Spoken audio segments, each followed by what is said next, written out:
then entire screen.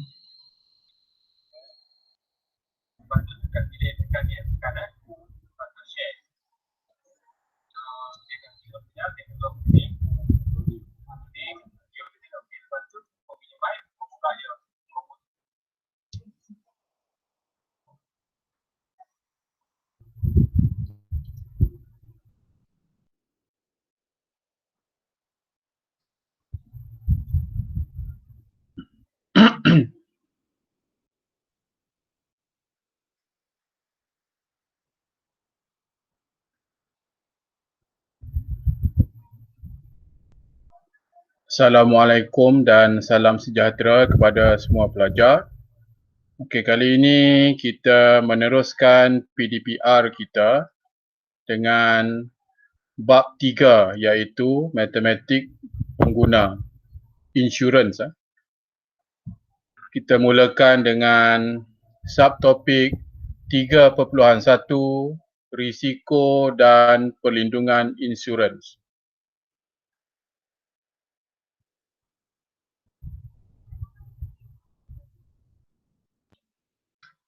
Okey, tapi sebelum tu cikgu nak semua pelajar buka buku teks bab 3 seperti yang cikgu paparkan di slide ini, iaitu di muka surat 72 buku teks.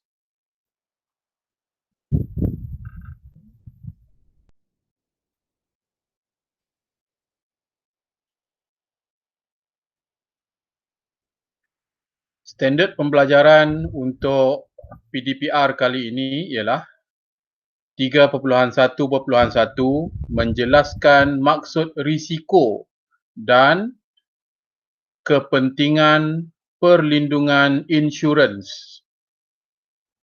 Seterusnya, mengenal pasti jenis insurans hayat dan insurans am bagi melindungi pelbagai jenis risiko.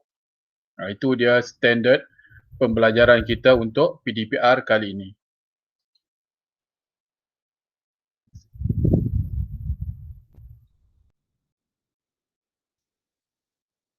Okey, seterusnya cikgu nak pelajar semua rujuk subtopik 3.1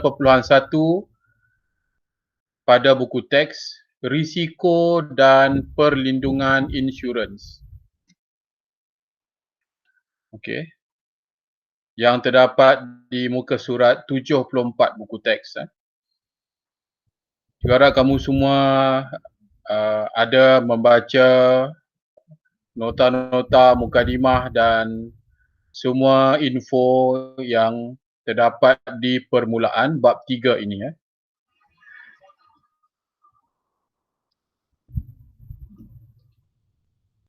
Okey, apakah risiko? Apakah yang dikatakan sebagai risiko?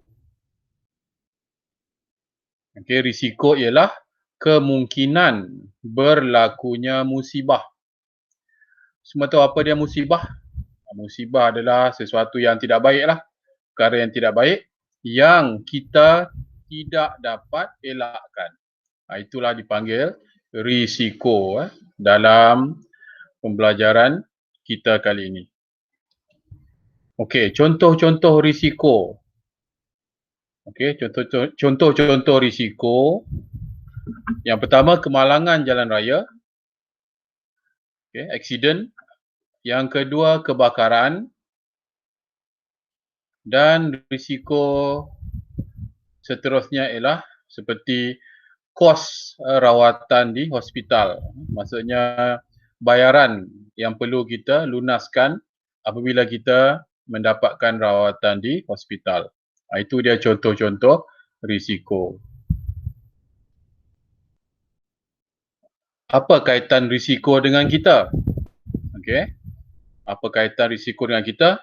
Okey, kalau berlakunya kemalangan, risiko dia adalah kenderaan kita dan orang lain rosak teruk. Contoh, bukan kenderaan sajalah, diri kita sendiri atau orang-orang yang bersama dengan kita dalam kenderaan tersebut pun berisiko untuk cedera ataupun lebih teruk lagi meninggal dunia. Okey. Jika berlaku kebakaran rumah, apa pula risikonya? Rumah dan harta benda kita hangus, hangus dijilat api. Maksudnya tak dapat diselamatkanlah. Itu belum termasuk lagi risiko kehilangan nyawa ataupun cedera kepada orang-orang yang di dalam rumah yang terbakar itu. Okey, seterusnya cikgu cerita tentang kos rawatan di hospital. Apa risikonya? Seperti yang kita tahu, kalau kita masuk hospital, dah tentulah bayar dia bukan murah lah. Tak pernah murah bayaran jika kita mendapatkan rawatan di hospital. Terutamanya kalau kita ada sakit jantung ataupun penyakit-penyakit kritikal yang lain. Jadi risiko kos rawatan di hospital ialah bayaran yang mahal. Persoalannya, adakah kita mempunyai wang yang mencukupi ketika itu untuk menghadapi semua risiko yang tidak dijangka ini? Adakah kita ada duit on the spot untuk menghadapi musibah-musibah yang disenaraikan di atas? Jawapannya dah tentulah tidak. Jadi di sinilah kepentingan insurans untuk menguruskan risiko-risiko yang mungkin berlaku kepada kita.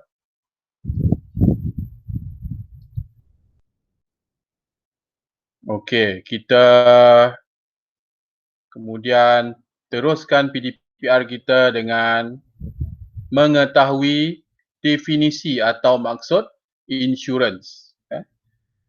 Okey, secara umumnya insurans ialah kita memindahkan risiko tadi daripada diri kita sendiri kepada syarikat insurans. Memindahkan risiko. Maksudnya ada orang lain yang akan membantu kita menguruskan risiko seperti yang telah disenaraikan pada slide-slide yang sebelumnya tadi. Okey. Insurans dia ada kontrak insurans. Bermaksud ada perjanjian antara diri kita ataupun individu ataupun jika kita dah membeli insurans tu, kita dipanggil sebagai pemegang polisi. Kita akan membayar premium. Premium ni maksudnya macam bayaran yang kita buat secara bulanan. Itu dipanggil premium. Dalam insurans dia dipanggil sebagai premium. Dia sebenarnya bayaran lah. Bayaran duit kepada syarikat insurans. Kita bayar syarikat insurans tu. Kita bayar untuk dapat apa?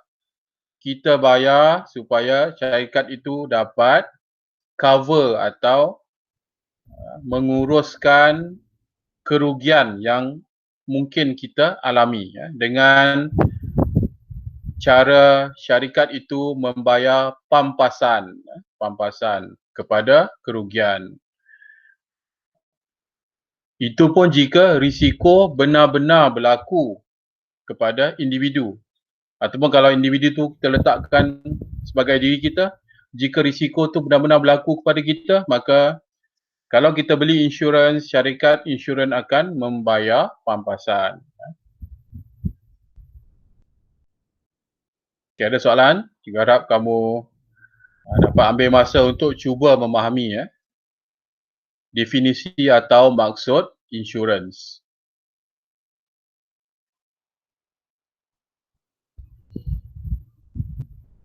Okey, kita selalu dengar berkaitan SOP yang membawa maksud prosedur operasi standard. Okey, dalam hal insurans pun dia ada SOP dia ataupun prosedur insurans iaitu terdapat kontrak insurans. Terdapat kontrak insurans ataupun dikenali sebagai polisi lah. Polisi iaitu ada bukti hitam putih antara individu ataupun pemegang polisi, okey, yang membayar premium kepada syarikat insurans. Maksudnya hubungan antara pemegang polisi ataupun orang yang membeli insurans tu dengan syarikat insurans, apa bukti dia? Bukti dia adalah pada kontrak insurans yang telah dipersetujui antara dua pihak ini. Okey, SOP dia adalah bila kita dah ada polisi insurans ataupun kita sebagai pemegang insurans, kita membayar premium kepada syarikat insurans. Dan sebagai balasan, jika berlaku sesuatu musibah ataupun kejadian yang tidak diingini tetapi telah dilindungi oleh insurans, maka syarikat insurans akan membayar kerugian tersebut kepada pemegang polisi. Okey. Itu dia punya SOP ataupun prosedur operasi standard bagaimana insurans berfungsi.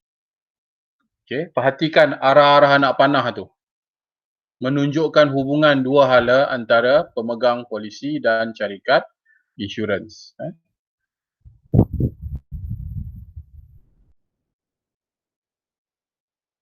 Okey, boleh semua pelajar? Cikgu harap kamu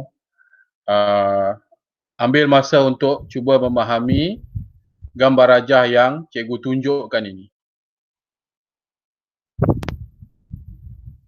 Okey, slide seterusnya. Okey, dalam pelajaran insurans ini ada suatu prinsip yang dipanggil sebagai prinsip indemnity. Prinsip indemnity. Apakah maksud prinsip indemnity? Okey. Ia bermaksud syarikat insurans membayar ganti rugi kepada pemegang polisi jika berlaku musibah. Okay. Kemudian sekiranya kerugian itu diinsurenskan.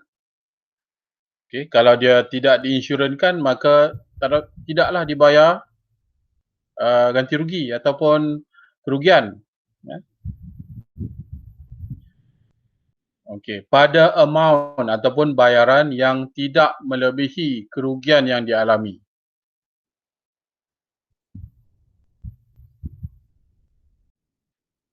Okey. Dengan tujuan untuk mengurangkan beban kewangan. Tertakluk kepada jumlah perlindungan yang diinsurenskan yang terdapat di dalam polisi yang cikgu sebutkan tadilah. Ini dia. Maklumat-maklumat penting berkaitan prinsip indemnity.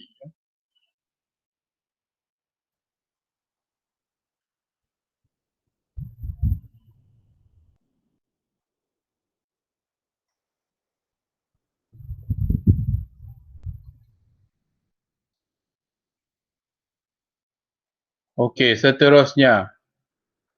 Jenis-jenis insurans utama. Okey. Terdapat dua jenis insurans yang utama iaitu insurans hayat dan juga insurans am. Okey, apa dia insurans hayat? Tujuan dia membayar pampasan risiko kematian, hilang upaya ataupun dikenali sebagai keilatan dan juga penyakit kritikal. Contoh darah tinggi, kencing manis, penyakit jantung dan sebagainya. Okey, apakah pula insurans am? Tujuan dia ialah membayar pampasan risiko kepada kerugian atau kerosakan harta benda.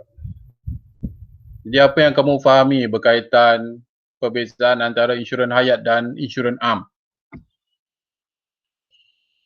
Okey, dah tentulah insurans hayat dia berkaitan nyawa lah. Hayat bermaksud nyawa kan?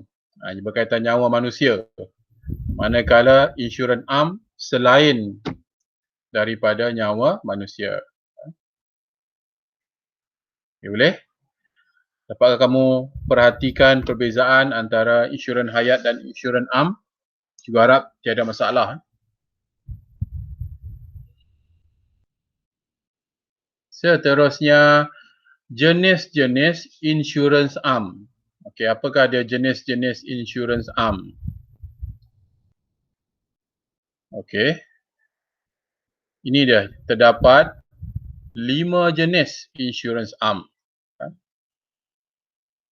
Yang pertama, insurans motor. Yang kedua, insurans kebakaran. Yang ketiga, insurans perubatan dan kesihatan. Yang keempat, insurans kemalangan diri. Dan yang kelima, insurans perjalanan. Okey, terdapat 5 jenis insurans am yang perlu kamu ketahui setiap satunya.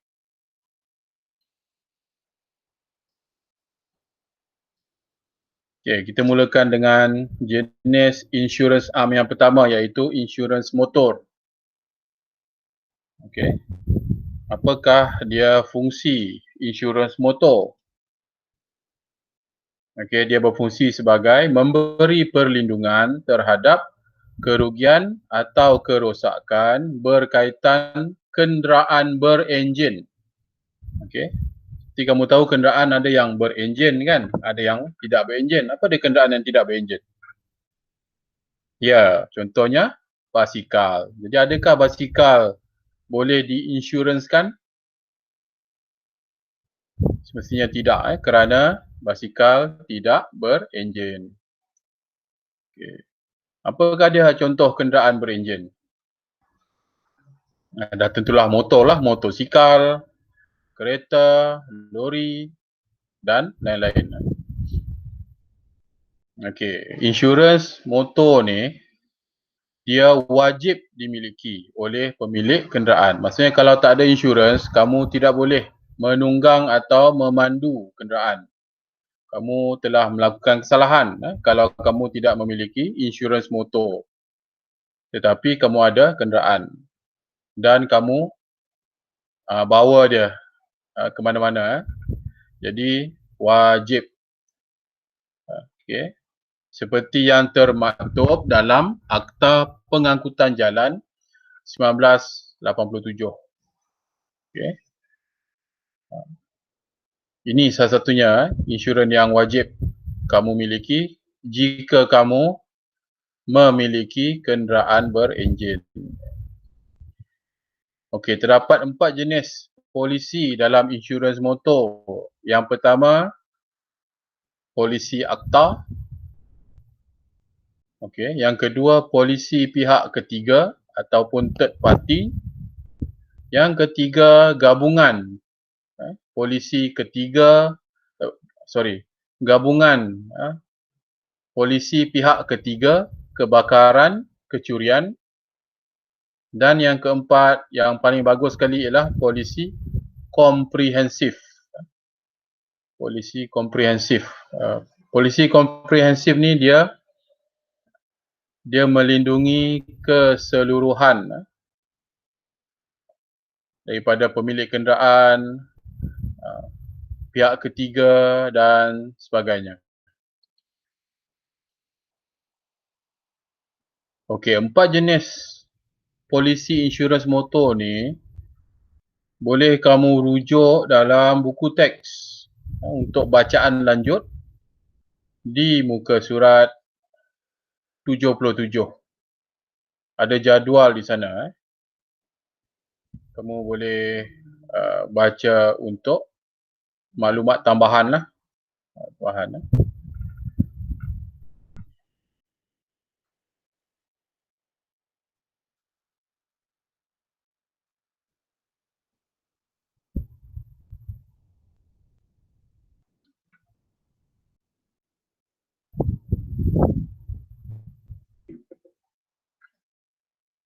Okey, dalam jadual tu ada satu perkataan iaitu liability, liability.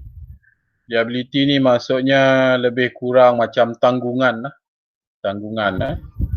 Maksudnya jika berlaku kecederaan kepada pihak ketiga, maka insurans yang kamu beli tu menanggung pihak ketiga. Maksudnya lebih kepada tanggungan. Tanggungan. Liability lebih kurang maksud dengan tanggungan. Ditanggung.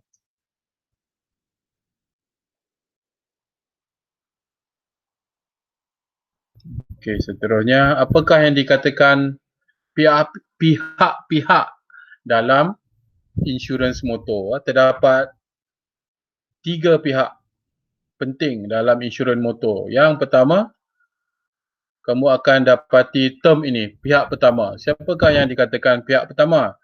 Pihak pertama ialah pemandu sesebuah kenderaan.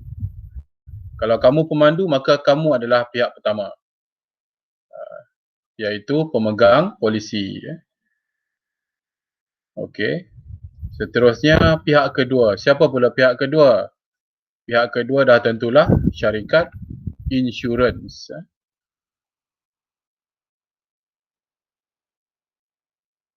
Okey, rujuk semula SOP insurans yang cikgu paparkan pada slide sebelumnya. Kamu akan dapati dua pihak. Dalam sesuatu urus niaga mestilah ada dua pihak kan, iaitu pihak pertama dan pihak yang kita berurusan dengannya, iaitu pihak yang kedua. Jadi dalam insurans pihak kedua ialah syarikat insurans. Kemudian,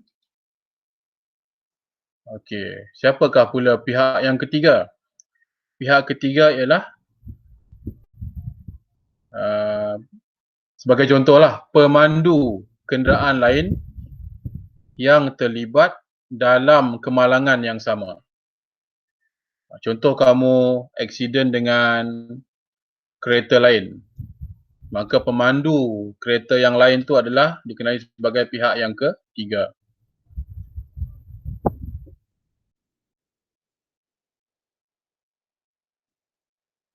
Okey, cikgu harap penjelasan cikgu berkaitan pihak ni jelas. Okey. Kita balik kepada jenis insurans am seterusnya, iaitu insurans kebakaran. Okey. Insurans kebakaran ini memberi perlindungan bukan saja kepada rumah tetapi juga kepada bangunan perniagaan.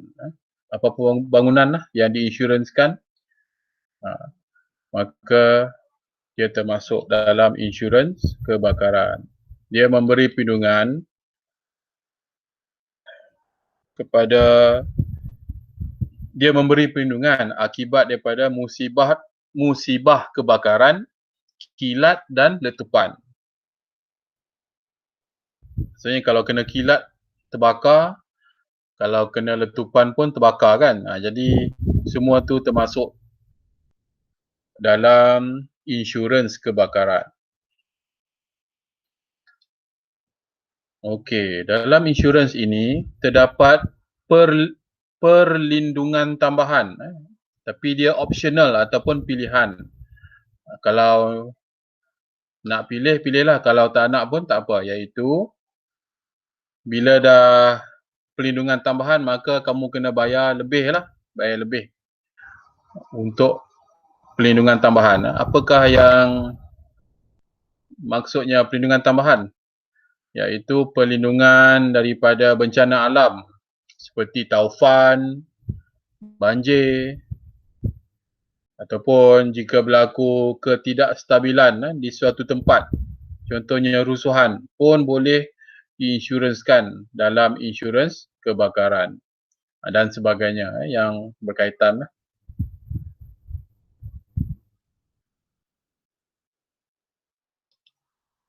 Okey, jenis seterusnya ialah insurans perubatan dan kesihatan. Okey. Apakah tujuan insurans ini? Tujuan dia ialah untuk memberi perlindungan terhadap kos perbelanjaan perubatan seperti masuk wad, pembedahan dan sebagainya. Semua yang berkaitan perubatan. Okey, antara polisi yang disediakan ialah hospital dan pembedahan, penyakit kritikal. Okey, apa dia penyakit kritikal seperti yang cikgu kata tadi lah. Contoh penyakit jantung, darah tinggi, kencing manis dan sebagainya. Kemudian polisi yang termasuk dalam insurans ini ialah pendapatan akibat hilang upaya. Maksudnya dah tak dapat kerja lagi. Maka insurans ini akan melindungi pendapatan pemegang polisi insurans ini. Dan juga pendapatan hospital.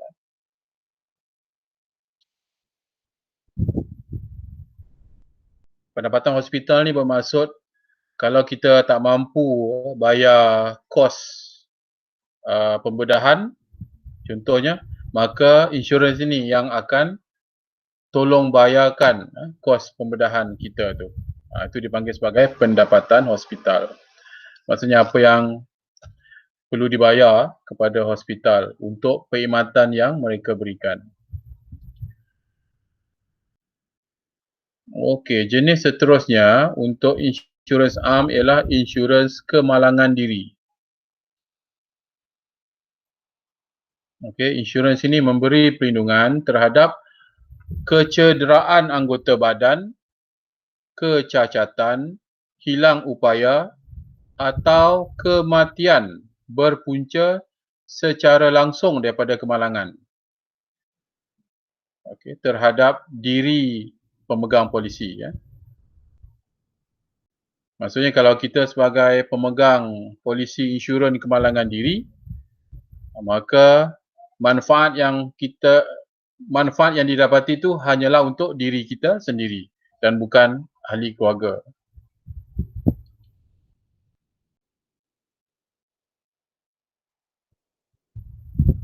Okey, kemudian ini adalah satu jenis insurans yang disarankan kalau kita suka melancong, terutamanya ke luar negara. Dalam negara pun boleh juga digunakan, tapi biasanya kalau siapa yang suka travel atau melancong ke luar negara, maka insurans ini digalakkan, iaitu insurans perjalanan. Okey, insurans ini memberi perlindungan terhadap kerugian dalam perjalanan sama ada melalui darat, air ataupun udara. Okey. Kerugian kita yang ditanggung oleh syarikat insurans untuk insurans perjalanan termasuk kematian, kecacatan kekal, hilang beg, kehilangan bagasi, hilang pasport, hilang duit, belanja perubatan dan lain-lain. Seperti yang kita tahu, kalau kita melancong ke luar negara, dah tentulah mereka menggunakan mata wang yang berbeza lah daripada mata wang kita. Maka kalau belanja dia mahal, kemungkinan besar kita tidak mampu untuk membayar pada ketika itu juga. Maka di sinilah kepentingan insurans perjalanan. Dia akan melindungi kita di luar negara.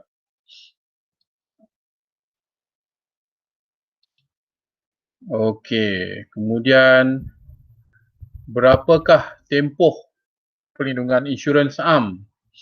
Okey. Bagi kebanyakan polisi, tempoh perlindungan ialah 1 tahun atau kurang. Maksudnya tak lebih dari setahun lah. Dia limit dia 1 tahun. Bagi kebanyakan polisi. Ini hanya terpakai untuk insurans am saja, bukan insurans hayat. Okey, kita balik pula kepada definisi insurans berkelompok. Apakah yang dikatakan insurans berkelompok? Ia bermaksud perlindungan kepada sekumpulan individu. Okey, kalau sebelum ni kita cerita pasal individu, kali ini berkelompok adalah berkaitan sekumpulan individu. Okey, faedah dia sama, iaitu melindungi daripada risiko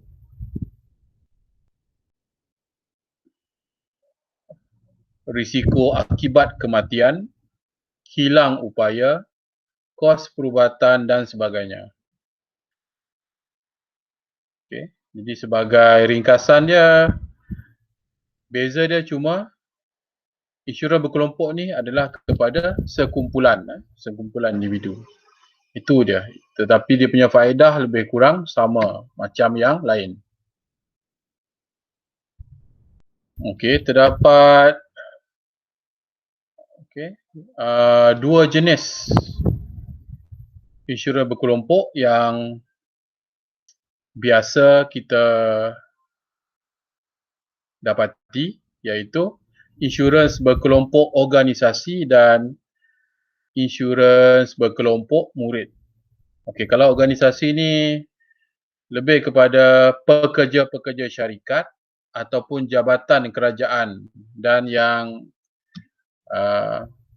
sama dengan dia lah. Ya, okey. Itu dia organisasi. Okey. Insurans berkelompok murid pula adalah perlindungan kepada murid-murid sekolah. Okey. Okey, di Kementerian Pendidikan terdapat suatu skim insurans berkelompok yang dikenali sebagai Skim Takaful Pelajar Sekolah Malaysia ataupun TPSM.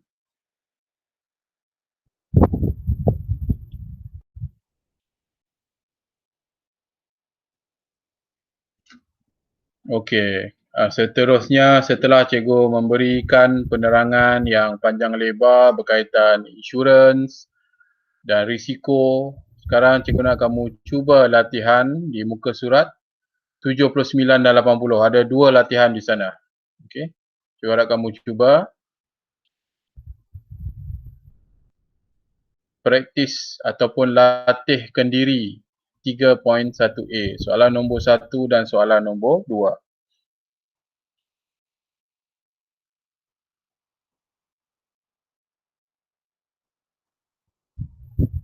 Okay, cuba fahami penyataan dalam setiap soalan dan cuba jawab. Cuba jawab kedua-dua soalan tersebut. Okey, juga harap kamu cuba, jangan malas. Okey, kamu boleh bincang dengan guru matematik masing-masing dalam platform Google Meet ataupun Google Classroom.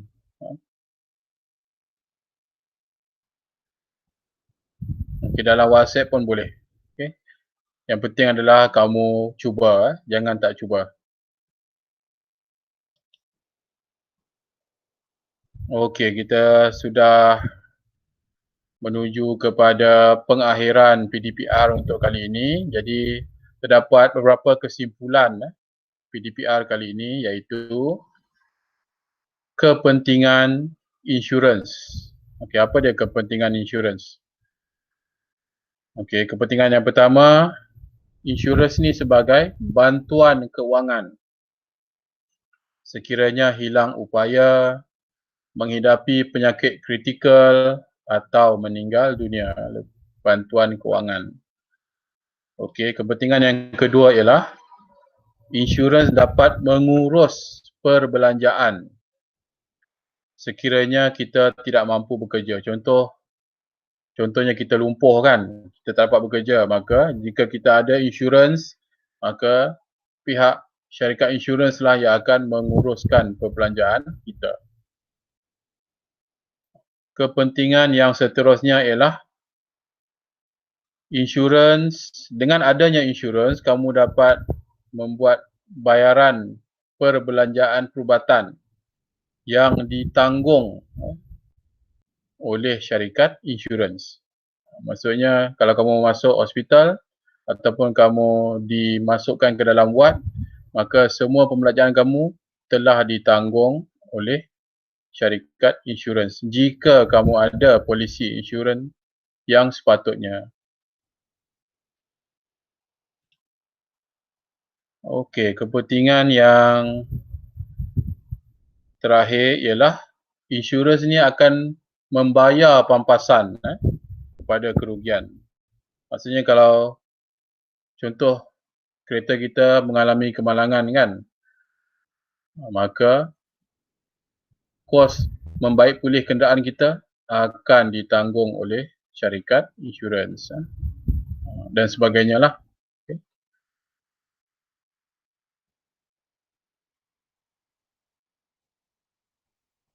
Okey, itu saja PDPR kita untuk kali ini. Untuk subtopik 3.1. Sekian. Assalamualaikum.